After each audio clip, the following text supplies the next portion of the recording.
Il est 13 h, bonjour à tous, merci de votre attention. Voici les titres à la une de l'actualité ce samedi. Prestation de serment hier vendredi à Brazzaville. Denis Sassou Nguesso devant le peuple congolais en présence de ses homologues présidents, au nombre desquels le président de la République Alassane Ouattara. Denis Sassou Nguesso promet mener une lutte sans merci contre la corruption et une révolution agricole pour sortir son pays de la dépendance au pétrole et aux importations. Nous sommes le 17 avril, journée mondiale de l'hémophilie. Plus de 2500 malades recensés en Côte d'Ivoire. Une célébration qui permet de sensibiliser le grand public aux réalités d'une maladie peu connue qui est l'hémophilie. La célébration observée en Côte d'Ivoire, on en saura plus dans un instant avec notre reporter Patricia Omouetia. Quand la Covid-19 devient un frein à la tenue des festivals et autres activités culturelles, comment rebondir pour les promoteurs de spectacles? Quelle stratégie adopter pour se réinventer face à la menace que représente la pandémie au risque de disparaître? Autant de questions qui ont intéressé notre reporter Franck Coadieu du service Société de la rédaction de RTI1. Un sujet à voir dans le cadre du dossier Vidici proposé dans cette édition. Voilà pour l'essentiel. Oui, bonjour à tous. Denis Sassou Nguesso, président réélu du Congo, a prêté serment hier vendredi devant le peuple congolais et ses homologues présidents de la République. À présent à Brazzaville, le chef de l'État ivoirien Alassane Ouattara a pris part à cette cérémonie d'investiture du président du Congo réélu pour un nouveau mandat de 5 ans à la tête de son pays. 19 chefs d'État au total ont fait le déplacement de Brazzaville. Denis Sassou Nguesso promet mener une lutte sans merci contre la corruption et une révolution agricole pour sortir son pays, le Congo, de la dépendance au pétrole et aux importations. Viviane Haïma. Arrivé la veille à Brazzaville en provenance de la France, où il effectuait ses jours depuis le 9 avril, le président de la République Alassane Ouattara a pris part ce vendredi 16 avril à la cérémonie d'investiture de son homologue et ami, le président de la République du Congo, Denis Sassou Nguesso, réélu pour un nouveau mandat à la tête de son pays. Au terme du scrutin présidentiel qui s'est déroulé le 21 mars dernier, le peuple congolais lui a réitéré sa confiance en lui donnant la victoire au premier tour avec 88,40% des voix pour un taux de participation de 67,55% des votants. À l'aube de son 4e mandat à la tête de son pays, le président Sassou Nguesso, qui comptabilise 36 ans de pouvoir séparés par une alternance de 5 ans, est considéré désormais comme le plus ancien des chefs d'État africains. Son investiture ce vendredi 16 avril 2021 pour un nouveau mandat de 5 ans a vu la présence à Brazzaville d'une vingtaine de chefs d'État du continent, au nombre desquels le chef de l'État ivoirien, le président Alassane Ouattara. La cérémonie d'investiture a été marquée par la prestation de serment du président nouvellement élu devant le Conseil constitutionnel et sa première allocution au cours de son nouveau quinquennat. La cérémonie a pris fin par une parade militaire ponctuée par le tir de 21 coups de canon. Des chefs d'État venus nombreux soutenir le président du Congo, Denis Sassou Nguesso, au cours de sa prestation de serment. Ici, en Côte d'Ivoire, du côté de la primature, les ambassadeurs des États-Unis et de l'Inde dans le pays ont été reçus en audience par le chef du gouvernement, Patrick Hachi. Les ambassadeurs venus réaffirmer le soutien de leur pays au développement de la Côte d'Ivoire. Le point de ces audiences avec Alexis Ouedraogo.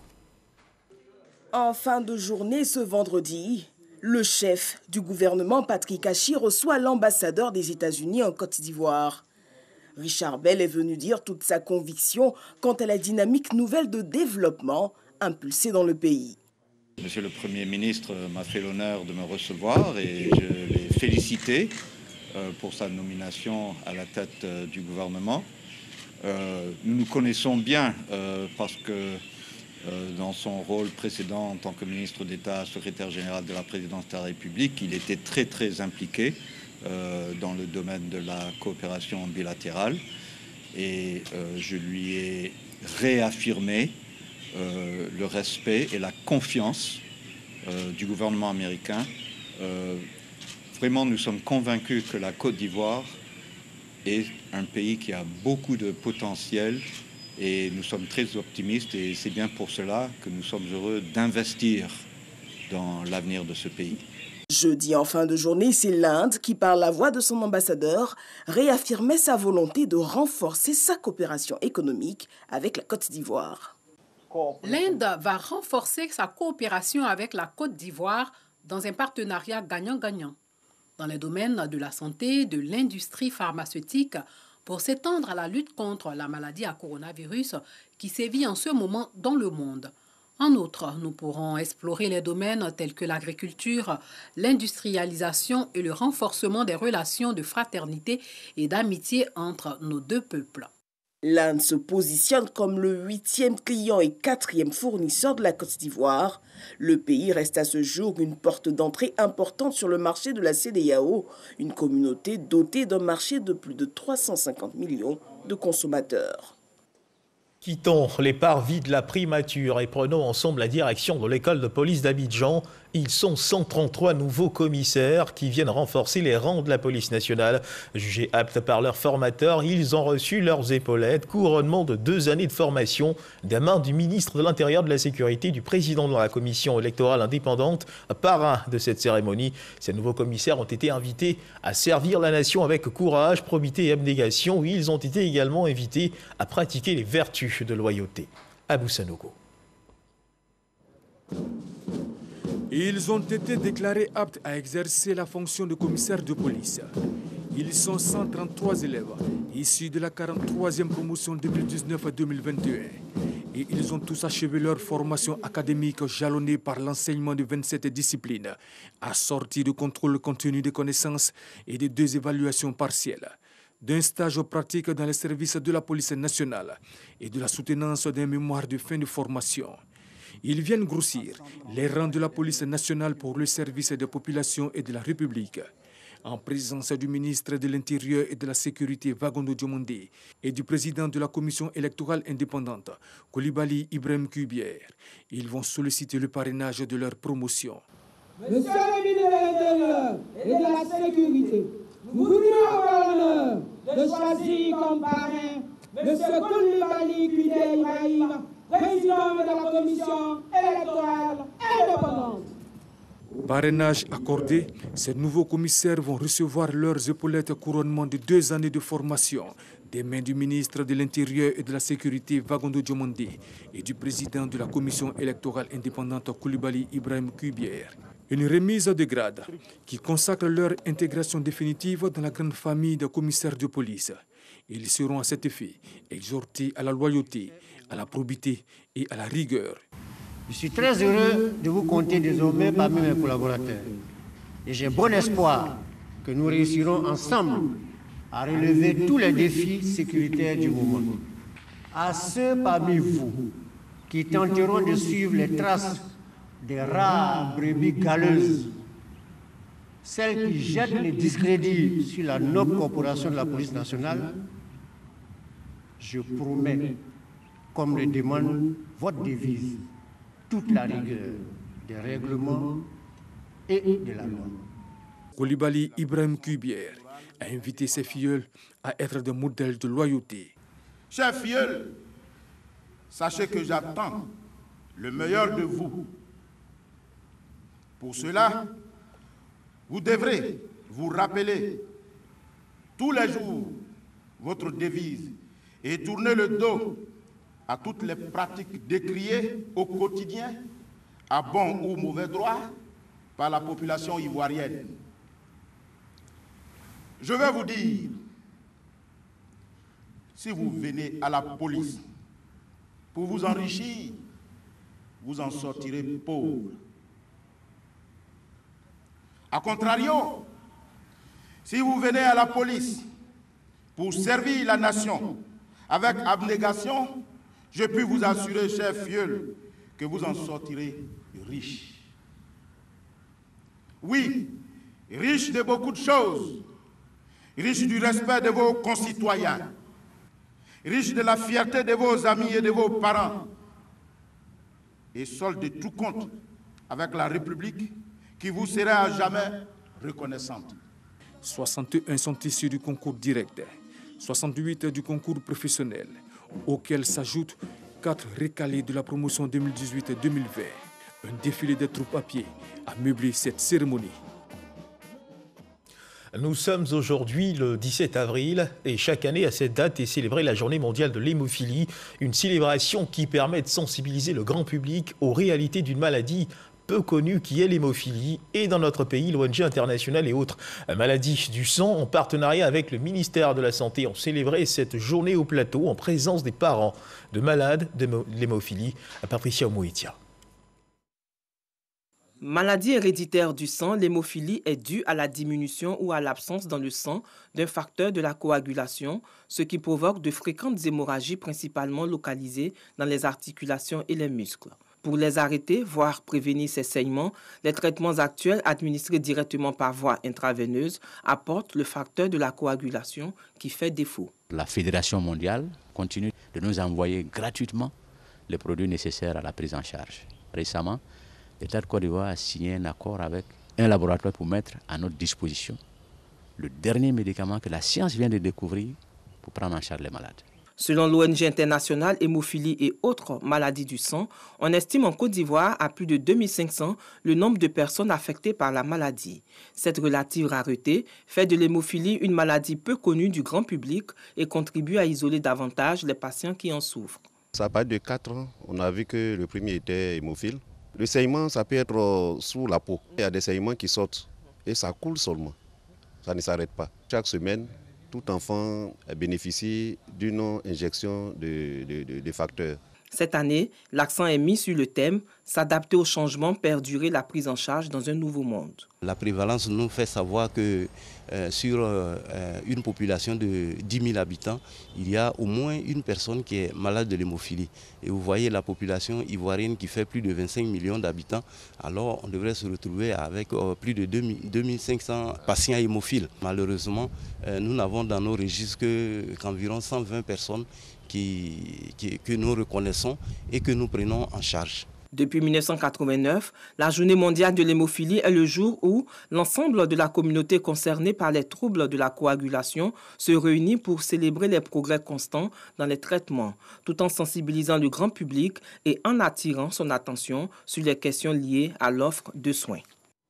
Et à côté de toutes ces maladies, il y a malheureusement la Covid-19 qui cristallise malheureusement l'attention du monde entier depuis 1 an. Il faut continuer d'observer les mesures barrières. La maladie est toujours présente dans notre pays.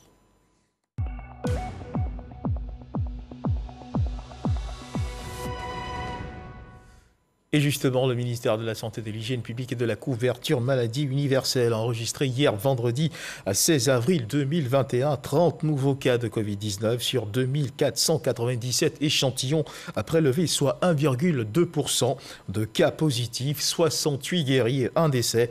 À la date du 16 avril 2021, la Côte d'Ivoire, notre pays, compte donc 45 474 cas confirmés, dont 44 993 personnes guéries, 274 décès et 207 cas actifs. Le nombre total d'échantillons est de 567 714. Le 15 avril, 4 634 personnes ont été vaccinées, soit un total de 91 901 personnes vaccinées contre la Covid-19. Le ministre de la Santé, de l'Hygiène publique et de la couverture maladie universelle invite toutes les personnes de plus de 18 ans à se faire vacciner dans les centres de vaccination. La vaccination, rappelons-le, contre la Covid-19 est gratuite et volontaire. La Covid-19 qui, depuis 2019, ébranle le secteur culturel qui connaît en ce moment une situation d'agonie. Des mots qui reflètent bien cette réalité, car plusieurs festivals ont malheureusement tiré leur révérence du fait de cette pandémie, même si quelques-uns existent et essaient comme ils peuvent de résister à la charge. Pour de nombreux projets engagés, il a fallu s'arrêter ou se réadapter. Comment le coronavirus a impacté l'organisation de ces festivals et activités culturelles fortes de plusieurs régions de Côte d'Ivoire? À quelle formule ont eu recours les initiateurs de ces festivals pour trouver le bon pied sur lequel danser afin d'éviter de tomber à la renverse? Comment se sont-ils appropriés les nouvelles réalités telles les mesures barrières pour donner quelques chances de survie à leur festival? Réponse dans ce dossier de Franck Quadio. Une journée de travail ordinaire pour ces jeunes managers d'entreprise à Katano et dans l'événementiel. Bonjour. Bonjour, ça va? D'accord. Le projet de Boaké. Réunion, débriefing et télétravail. La pandémie à coronavirus a réduit la palette d'activités. Depuis l'annonce des mesures restrictives, notre activité a pris un gros coup. On a vu des projets d'abord se faire reporter. Et au fur et à mesure qu'on avançait, ces projets, justement, ont fini par s'annuler parce que, justement, je vous donne un exemple, pour un festival, par exemple, sur lequel on travaille, une fois que c'est reporté, il faut pouvoir prendre des dispositions pour pouvoir la réorganiser. Et bon, voilà, ça finit par s'annuler. Nous étions en train de travailler sur 3 grands projets de mariage qui tournaient autour de 30 millions de chiffre d'affaires. Ces projets se sont vus reportés pour 6 mois après. Donc... Attendre et espérer. L'alternative pour plusieurs structures de ce type, qui à 60 et 70% travaillent avec des promoteurs événementiels, le marché est réduit. Quelques concerts et peu, voire très peu de festivals, par exemple. Nous sommes prestataires pour les festivals. Nous faisons l'accompagnement, le déploiement logistique pour les festivals. Et donc, depuis l'annonce des mesures restrictives, il faut reconnaître que les projets de festivals sont vraiment en berne.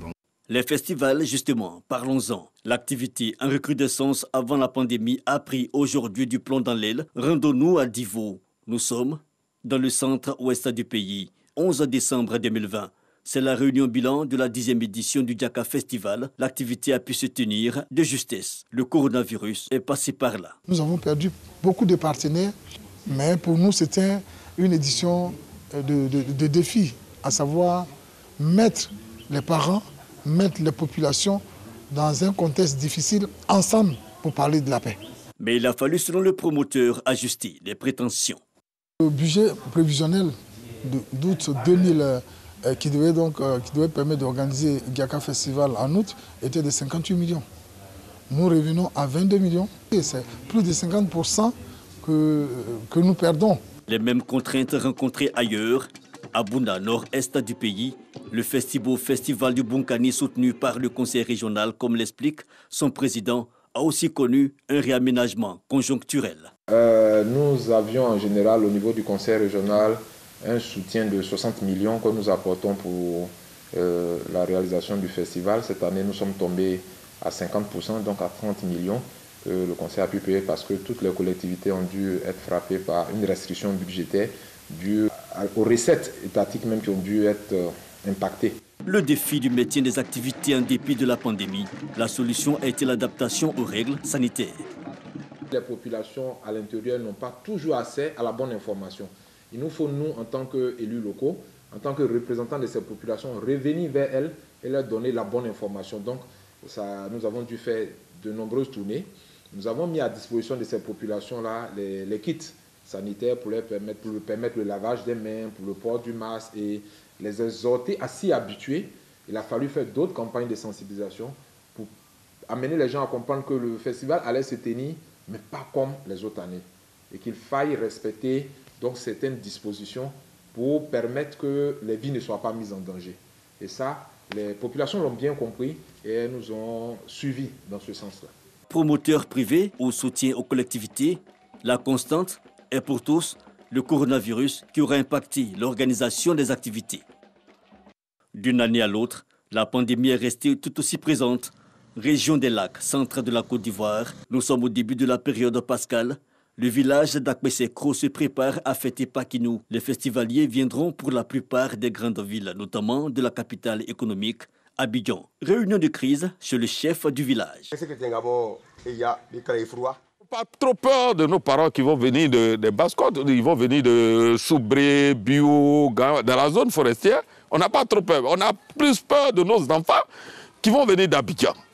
Parce que quand on fait les statistiques en Côte d'Ivoire, c'est Abidjan qui nous inquiète. Donc nous allons faire ce qui est à la limite de nos possibilités.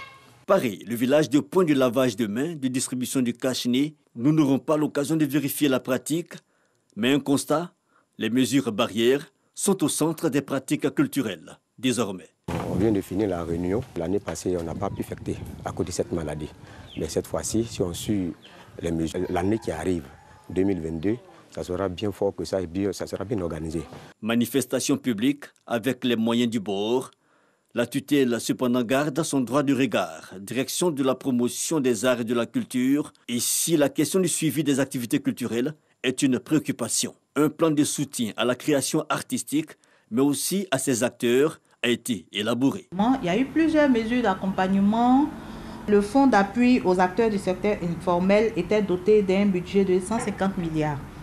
Et ce n'est pas seulement pour les acteurs culturels, mais tout ce qui est secteur informel. Il y a eu 1740 acteurs qui ont bénéficié à ce jour de ces fonds. Et ces informations sont consultables sur le site du ministère de la Culture et de la Francophonie. La pandémie, installée comme réalité sociale et culturelle, effet induit un nouveau mode de collaboration dans le domaine des arts et du spectacle. Nous sommes en train de travailler, encore échanger avec les opérateurs culturels pour éviter de blâmer les uns et les autres, pour voir comment est-ce qu'ensemble, chacun, c'est-à-dire eux et nous, on puisse s'entendre sur le contenu de ce qu'il faut pour pouvoir organiser votre événement en respectant les mesures, les gestes barrières qui ont été édictés par le gouvernement. Respect des mesures barrières comme unique alternative à l'embellie du secteur, les manifestations culturelles et patrimoniales plus que jamais mises à l'épreuve.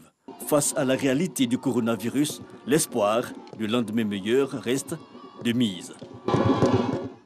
Les manifestations culturelles à l'épreuve des mesures barrières, un dossier signé Franck Quadio du service société de la rédaction de RTI 1. Après avoir fait le triste constat de l'impact de la Covid-19 sur l'organisation des festivals et autres activités culturelles, regardons ensemble à la 5e édition des rencontres internationales des arts numériques et visuels d'Abidjan qui a eu pour thème sources et ressources. C'était une occasion pour les amoureux de l'art d'échanger sur le numérique mais aussi de présenter leurs œuvres artistiques. Abou Sanogo. Exposition, vernissage, ateliers et conférences ont meublé la 5e édition des rencontres internationales des arts numériques et visuels d'Abidjan.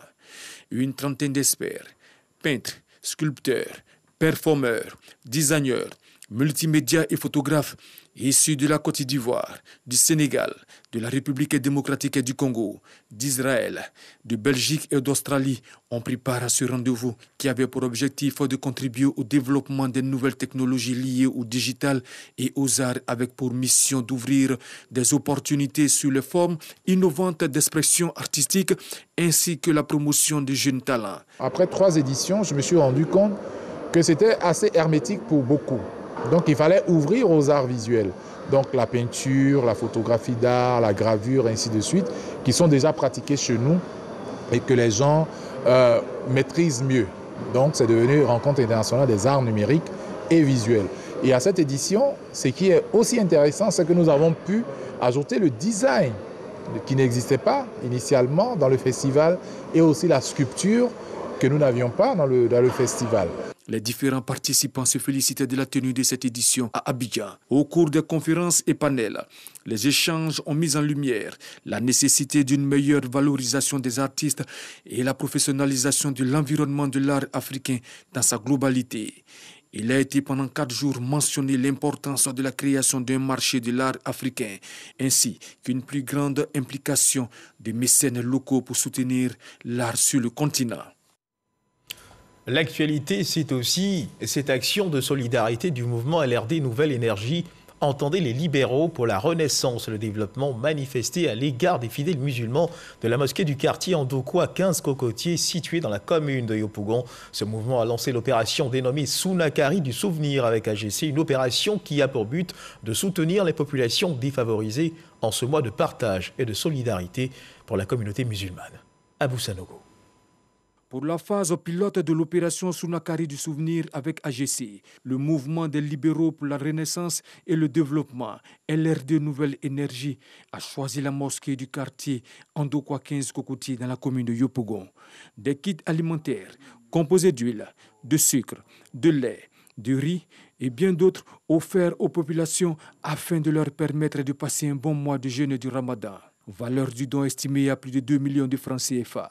L'objectif est de soulager les populations vulnérables de la commune de Yopougon. Cette année, notre mentor n'est pas là avec nous, mais nous continuons l'activité de partage, de solidarité avec les populations vulnérables. Donc nous sommes à Andokwa et 15 Cocotiers pour soulager un temps soit peu nos parents qui sont là au nom du président de la République et de son illustre fils Amadou Gon Coulibaly. et nous allons toucher au moins 5000 familles dans le cadre de cette opération. Les bénéficiaires ont salué le geste du mouvement des libéraux pour la renaissance et le développement. Nouvelle énergie. La caravane de l'opération Sunakari du souvenir avec AGC, conduite par Ali Badara Konaté, président des libéraux pour la renaissance et le développement, visitera plusieurs familles sur l'ensemble du territoire national. Voilà, sortons des chemins de la solidarité pour parler d'industrialisation. La capacité de transformation des fruits, notamment la mangue, l'ananas et la noix de coco en Côte d'Ivoire, augmentera d'environ 8000 tonnes par an, selon des statistiques avec la mise en service de l'usine HPW Fresh and Dry Côte d'Ivoire en juin 2020. Cette usine suisse est spécialisée dans le séchage de fruits tropicaux. Au cours de sa construction, plus de 3,2 milliards de nos francs. L'usine a été inaugurée à Assé, village situé dans la sous-préfecture de Beaunois. En plus d'ouvrir des opportunités aux producteurs d'ananas et de coco de la localité, l'usine HPW Fresh and Dry Côte d'Ivoire a créé plus de 450 emplois directs selon les responsables de l'usine. Le reportage de Dangui Dangui. Ginette est entrée dans cette usine de transformation de fruits juste après l'obtention de son brevet de technicien supérieur. Un premier emploi qu'elle apprécie à sa juste valeur. Au départ, c'était difficile, comme tout début, mais qu'avec le temps, j'ai fini par m'adapter. Comme Ginette, plus de 400 jeunes travaillent à l'usine HPW Fresh and Dry Côte d'Ivoire, une usine de séchage de fruits tropicales. Le Sud nous propose une sélection des fruits autre que de la mangue, parce que nous, on veut vraiment travailler toute l'année sur 365 jours. Et donc là, on a également les bananes, les noix de coco et les ananas. Donc ça, c'était le choix pour venir au sud de Côte d'Ivoire. L'administration n'a jamais le rythme du secteur privé. Hein. Donc on doit faire coïncider ces deux rythmes. Et parfois, il faut donner des coups d'accélérateur, il faut faire des coups de téléphone, etc. Mais globalement, on a une très bonne réponse et on essaye de s'accorder entre tous. On doit parfois aussi se mettre ensemble autour d'une table. Mais en général, ça fonctionne très bien et les conditions cadres ici sont bonnes. Donc les investisseurs suisses l'ont bien compris. Mise en service depuis juin 2020, l'inauguration officielle de cette usine a eu lieu ce jeudi et a mobilisé opérateurs économiques, chefs coutumiers et autorités. Face aux investisseurs, le ministre de la Promotion des investissements privés a souligné l'engagement du gouvernement à changer d'approche dans ses rapports avec les acteurs du secteur privé. Le paradigme change aujourd'hui. Le Premier ministre dit aujourd'hui l'administration est au service du secteur privé. Donc c'est le secteur privé qui doit être mis en avant, c'est le secteur privé qui doit être favorisé, qui doit être développé pour que l'administration justement puisse avoir les moyens de faire les développements des services publics dont elle a la charge. Située à la périphérie du village de Assé, dans la sous-préfecture de Beaunois, cette usine de séchage de fruits a une capacité de transformation d'environ 8000 tonnes de mangue, d'ananas, de noix de coco et de bananes par an. La Jeune Chambre internationale Abidjan Élite est une sous-section de la Jeune Chambre internationale. Créée le 13 février 2011, cette organisation a œuvré pendant une dizaine d'années à la formation des jeunes, aux actions de développement, à la paix et à la cohésion. La célébration des 10 ans d'existence au service social a été marquée par plusieurs actions. C'est ce que nous dit Astou Touré. 10 années au service du développement à travers l'éducation, la formation des jeunes en vue d'opérer des changements positifs. 10 années d'action sociale célébrées par la Jeune Chambre internationale Abidjan Élite. Occasion pour Bertrand Dogwa Niava, président du mandat 2020-2021 de la JCI Abidjan Élite, de dresser un bilan à mi-parcours de son mandat. Pour les 10 ans, nous avons fait plus de 800 km pour aller dans le village de Poniakele, dans le département de Gbon, pour une campagne de dépistage du diabète et de déparasitage des enfants. Nous avons dépisté 235 sujets adultes et nous avons déparasité plus de 150 enfants. Au-delà de cela, nous avons, pas plus tard que le vendredi 26 mars, offert une école flambant neuve, réhabilitée, totalement équipée, à l'école l'inspection primaire à Djamé. Nous avons également effectué un voyage dans la ville de Boundiali pour sensibiliser également sur le phénomène des enfants talibés, les enfants bouviers et tous ces enfants-là qui sont privés, n'est-ce pas, d'école. La JCI Abidjan Élite a été créée le 12 février 2011 et à ce jour, elle a formé plus de 300 jeunes. Dans l'actualité internationale, dans le domaine de la recherche scientifique, la NASA a choisi SpaceX pour envoyer les prochains astronautes américains sur la Lune, une première depuis 1972. C'était hier vendredi en accordant une victoire majeure à l'entreprise d'Elon Musk. L'année dernière, SpaceX est devenue la première entreprise privée à envoyer avec succès une équipe à bord de la Station spatiale internationale, redonnant aux Américains la capacité d'accomplir cet exploit pour la première fois depuis la fin du programme de navette spatiale Shuttle. Et c'est sur cette bonne nouvelle que se referment les pages de cette édition. Merci de nous avoir suivis. Dieu garde la Côte d'Ivoire.